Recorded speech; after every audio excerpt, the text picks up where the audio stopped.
天赐的声音3第2期终于播出了。早在播出之前，就给大家提前透露了第2期歌单，所有歌曲都很正常，唯独一首歌曲映入了眼帘。这首歌曲名为《算你狠》，因为演唱者是周深。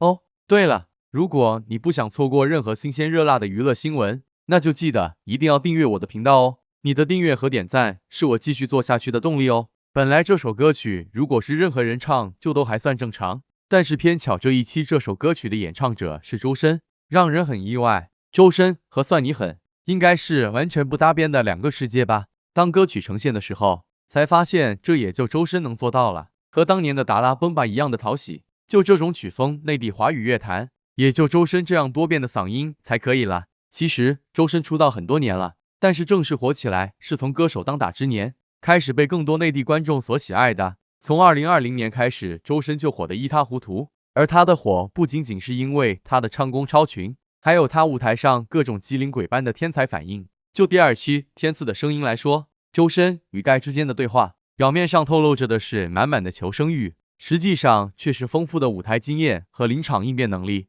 周深的造梗让天赐的声音舞台有了更多的娱乐性。他说他代表的是陈小春老师的 rap 水平，就这句话一般人肯定不敢拿出来乱说，但是周深却先抛出了梗，并且还自嘲说哎呦这个得罪大了，然后还说你主动帮我道个歉，外加一句很大声的对不起。就这种拥有着魔鬼的嗓音、天籁的高音，再加上满满喜剧感的男歌手是真的不多。周深这第2期的歌曲和与盖之间的对话，让天赐的声音变得更加有看点了。看得出来节目组没有请错人，在第1期就对话几个音乐鉴赏团的人说老师请轻点，让音乐鉴赏团的人不敢对周深发难。怎么评价周深第2期的这首算你狠呢？就是迷人。这一首歌曲就像是一场舞台音乐剧，梁龙诉说着情感，周深则扮演者旁白。梁龙在说自己的愤怒、忧愁、恐惧，周深在哈哈哈哈哈用吟唱、说唱、戏腔等等来唤醒梁龙沉醉其中的情感，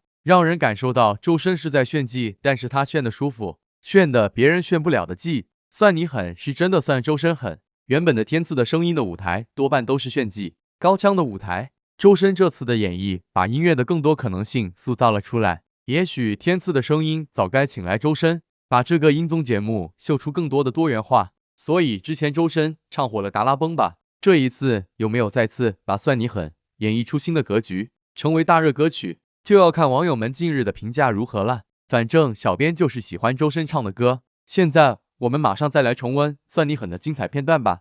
看到你我就想到过去，有一刻让我学种到脑子里去，我会心里只会永远的恨你。你跟别人吃香又喝辣去，给我一个人在这里吹了口气，我会活得很好，真的没关系。我操，气吧，我真想你到底哪一点才不爽，心里不平衡？作祟的是男人最要命的自尊，有能还是那女人骄傲的高跟和后面去换？春天的种子圈，打不开的心门，那就只好慢慢慢。你要学那个屡败屡战的陈小春，否则就注定要当一辈子的光棍。